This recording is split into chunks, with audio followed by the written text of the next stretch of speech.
अवतार का प्रयोजन क्या है? बोले भगवान अवतार लेकर अपने स्वरूप का अनुभव कराते हैं। भगवान को अवतार क्यों लेना पड़ता है? बोले जीव अपने ज्ञान विज्ञान से भगवान के चरणों में पहुंच जाए तो उसका कल्याण हो जाए, लेकिन जीव अपने ज्ञान विज्ञान के द्वारा भगवान के चरणों में न पहुंच पाए तब बोले तब उपाय ये है कि भगवान ही जीव के पास चले आए। भाई हम आप दोनों मिलना चाहते हैं तो मिलने का तरीका क्या होगा? बोले दो ही तरीका है। एक तरीका ये है कि हम आपके पास चले आएं, और हम आपके पास नहीं आ पाते तो आप हमारे पास आ जाओ। यही दो तरीका होगा, तीसरा कोई तरीका नहीं हो सकता। तो जीव अपने प्रयास से भगवान के पास पहुंचे तो ये तो बड़ा कठिन है। असंभव तो नहीं है लेकिन कठिन है। कठिन इसलिए है कि अनंत अनंत जन्मों से हम प्रयास करके थक गए और माया में भटकते रहे, अभी तक नहीं पहुंच पाए, तो आगे पहुंचेंगे कि नहीं पहुंचेंगे इसकी क्या गारंटी है? तो भगवान कहते हैं अगर ऐसी बात है तो चिंता मत करो, तुम्हारे मनुष्यों के बीच में मनुष्य के ही रूप में मैं आकर के अपना अनुभव तुमको कराऊंगा, तब तो तुम हमको जान पाओगे, तब तो तुम हमको समझ पाओगे। इसलिए भगवान हम मनुष्यों के बीच में मनुष्य के रूप में ही अवतार लेकर के आ जाते हैं, श्री राम के रूप में, श्री कृष्ण के रूप में। किसी ने कहा भगवान का अवतार नहीं होता। भगवान अवतार कैसे ले सकते हैं? भगवान अगर अवतार लेकर के मनुष्यों के बीच में मनुष्य के समान बन करके आ गए तो भगवान कैसे?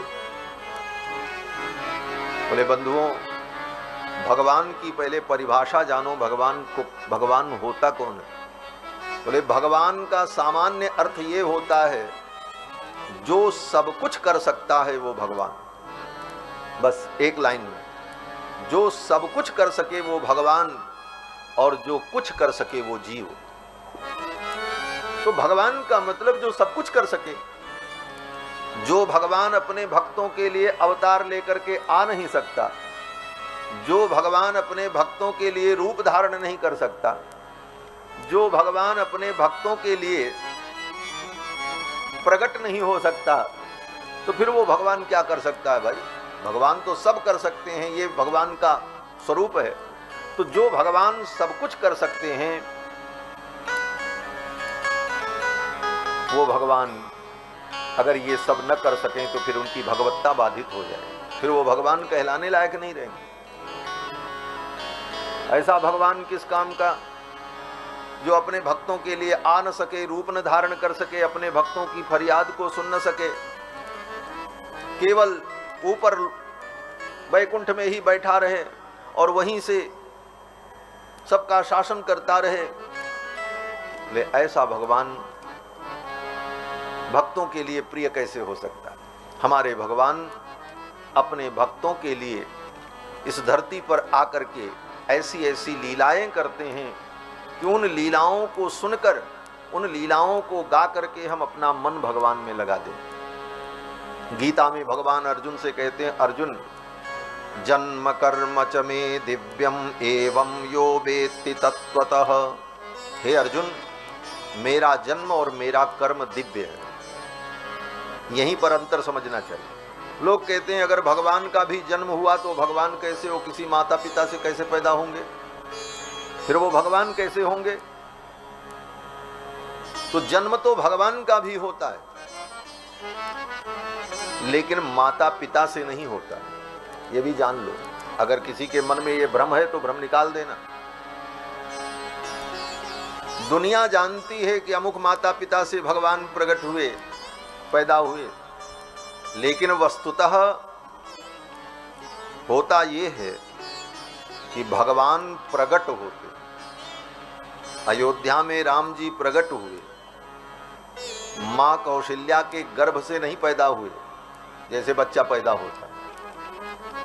मां कौशल्या ने गर्भ धारण किया और गर्भ में क्या था? बोले गर्भ में वायु थी। और 9 महीने बीता, 10 महीने बीता, 11 महीने बीता, 12वें महीने में 24 दिन जब बीत गए तब भगवान के प्रकट होने का समय आया। सब तो यही जान रहे थे माँ कौशल्या गर्भवती हैं, गर्भ से बालक प्रकट होगा। लेकिन जब भगवान के प्रकट होने का समय आया तो माँ कौशल्या के सामने भगवान शंख चक्र गदा पद्म धारण किए हुए साक्षात प्रकट हुए। भय प्रकट कृपाला, बोलो रामायण मान नहीं पढ़ती हो क्या? भय प्रकट कृपाला दीन दयाला कौशल्या हितकारी, हर्षित महतारी मुनिमन हारी अद्भुत रूप निहारी। भगवान के अद्भुत रूप को देख करके मां कौशल्या हर्षित हो गई। ये तो वैकुंठनाथ भगवान है। तब भगवान ने कथा सुनाई मां कौशल्या को। हमारे भगवान भी कथा सुनाते हैं महाराज। अयोध्यावासी ठाकुर प्रकट होते तो पहले कथा सुनाते। एक बार मैं गया प्रवचन करने के लिए झारखंड में, तो काशी के भी कई लोग आए थे प्रवचन करने के लिए। बहुत बड़ा मंच था। तो काशी के एक विद्वान थे, उन्होंने काशी की प्रशंसा करते हुए कहा कि हमारी काशी तो ज्ञान की नगरी है, हमारी काशी में तो 10 वर्ष के बच्चे भी प्रवचन करते हैं। तो जब हमारा नंबर आया तो हमने कहा बहुत अच्छी बात कही महाशय ने कि काशी में 10 वर्ष के बच्चे प्रवचन करते हैं, क्योंकि वो तो ज्ञान की नगरी है, भगवान भोलेनाथ की नगरी है। लेकिन हमारी अयोध्या तो इतनी दिव्य है कि हमारी अयोध्या में जो पैदा होता है पहले प्रवचन करता है, रोता बाद में। बोले कहाँ लिखा है? बोले रामायण में पढ़ लेना, लिखा है। राम जी अपनी मैया के सामने जब प्रकट हुए तो पहले कथा सुनाई अपनी मैया को। कही कथा सुहाई मात बुझाई, यही प्रकार सुत प्रेम लय। कही कथा सुहाई मात बुझाई, यही प्रकार सुत प्रेम लय। आज ही प्रकार सुत प्रेम लय, आज ही प्रकार सुत प्रेम लय। कथा सुनाई कि नहीं सुनाई? कही कथा सुहाई मात बुझाई, माता जी को खूब बुझा दिया, समझा दिया क्यों हम आए हैं, किस लिए आए हैं। और जब सारी कथा बता दी तब मैया ने कहा आप हमारे बेटा बनने के लिए तो आए हैं, लेकिन ये 4 हाथ, इतना बड़ा रूप, कौन मानेगा कि आप मेरे बेटा हो। तो भगवान ने कहा क्या करें?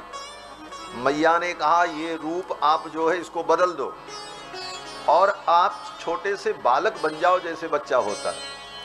भगवान ने कहा ठीक है। तब मैया के कहने पर, कौशल्या महारानी के कहने पर भगवान बालक बन गए। कहाँ लिखा है? बोले रामायण में लिखा है। सुनी सुनी बचन सुजाना, रोदन ठाना, हुई बालक सुर भूपा। सुनी बचन सुजाना, रोदन ठाना, हुई बालक सुर भूपा। हुई बालक सुर भूपा, हुई बालक सुर भूपा। भगवान बालक बन गए और रोने लगे। और जब रोने लगे तब बाहर पता चला कि बालक पैदा हुआ है। सुन शिशु रुदन परम प्रिय बानी, सम ब्रह्म चली आई सब रानी। तो भगवान का जन्म नहीं होता, भगवान प्रकट होते। और कृष्णावतार में भी यही है।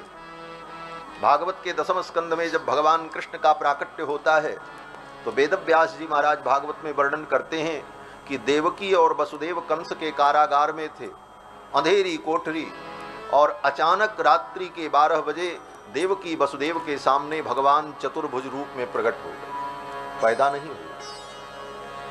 क्या लिखा वहां पर वेदव्यास जी ने?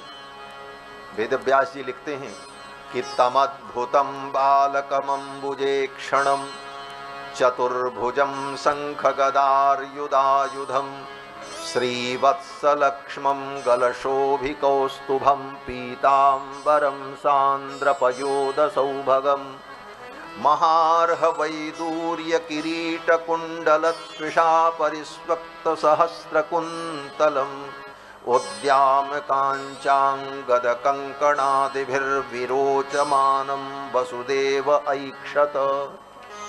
शंख चक्र गदा पद्म धारण किए, पीतांबर बनमाला विभूषित, किरीट मुकुट धारण किए हुए भगवान जब प्रकट हो गए तो वसुदेव ऐक्षत, वसुदेव जी ने देखा अरे ये तो भगवान है। तो भगवान ने सारी बात बताई। तो देवकी वसुदेव ने कहा महाराज आप बेटा बन करके आए हो तो अपने इस रूप को हटा दो और बालक बन जाओ। उपसंहर विश्वात्मन अदो रूपम अलौकिकम। और तब देवकी वसुदेव के कहने पर भगवान बालक बन गए। तो भगवान का अवतार भी दिव्य होता है, इस दिव्यता को जब जानेंगे तो संदेह नहीं होगा। इसीलिए गीता में भगवान ने अर्जुन से कहा अर्जुन तुम्हारे भी अनेक जन्म हुए और मैंने भी इस धरती पर कितने अवतार लिए। बहूनि में व्यतीतानि जन्मानि तव चार्जुन। हे अर्जुन लेकिन मेरा जो जन्म कर्म है वो मनुष्यों के जन्म कर्म जैसा नहीं है। क्या अंतर है?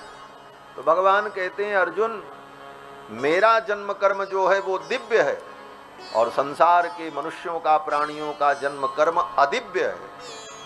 जन्म कर्म च मे दिव्यम एवं यो वेत्ति तत्वतः। इसको जो तत्वतः जानता है त्यक्त्वा देहम पुनर्जन्म नैति मामेति सोर्जुन। हे अर्जुन मेरे जन्म कर्म की दिव्यता को समझकर जो मेरे चरित्र का मेरी लीलाओं का चिंतन करता है, मेरे द्वारा की गई लीलाओं का वर्णन और श्रवण करता है, वह संसार सागर से जाने के बाद शरीर छोड़ने के बाद फिर संसार में लौट करके कभी नहीं आता है, उसे मुक्ति की प्राप्ति हो गई। भगवान के चरित्र को जो गाता है वो मुक्त हो जाता है। भगवान जन्म कर्म लेकर ये लीला क्यों करते हैं? बोले इसीलिए करते हैं इसे गा करके तुम जन्म कर्म से छूट जाओ। अपने से तो तुम अपने जन्म कर्म से छूट नहीं पा रहे हो, तो मैं तुम्हारे बीच में आकर के जन्म कर्म लेकर के लीला करने जा रहा हूं। इस लीला को तुम बार बार गाते रहोगे तो तुम जन्म कर्म के बंधन से मुक्त हो जाओ। यह चरित जगावहि हरि पद पावहि तेन परहि भवकूपा। यह चरित जगावहि हरि पद पावहि तेन परहि भवकूपा। तेन परहि भवकूपा। तेन परहि भवकूपा। ये भगवान के अवतार का प्रयोजन है। भगवान अवतार क्यों लेते हैं, इस प्रश्न का उत्तर है। और इसका एक और प्रयोजन है। बोले प्रयोजन दूसरा क्या है? कहते हैं मर्त्यावतारास्तु हि मर्त्य शिक्षणम रक्षो बधायैव न केवलम विभो। भगवान का अवतार केवल राक्षसों का वध करने के लिए नहीं होता। लोग कहते हैं भगवान प्रकट हुए क्यों? बोले रावण कुंभकर्ण को मारने के लिए। कृष्ण भगवान क्यों प्रकट हुए? बोले कंस इत्यादि दुष्टों का संहार करने के लिए। लेकिन वेदव्यास जी कहते हैं कि ये काम तो भगवान करते हैं अवतार लेकर के, लेकिन इसी काम के लिए भगवान का अवतार नहीं होता। मर्त्यावतारास्तु हि मर्त्य शिक्षणम। इस मृत्यु लोक में मनुष्य के रूप में भगवान अवतार अपने चरित्र और अपनी लीला के द्वारा प्राणियों को शिक्षा देते, लोगों को कल्याण के मार्ग पर लगाते। और रही बात राक्षसों के वध की, तो रक्षो बधाय उसका सब कुछ अनंत होता। लेकिन भगवान के उस अनंत अवतार में जो मुख्य अवतार हैं, उन अवतारों की चर्चा और लीलाओं का वर्णन करके हम लोग अपने चित्त का शोधन करते हैं, अपने अंतःकरण को शुद्ध करते हैं।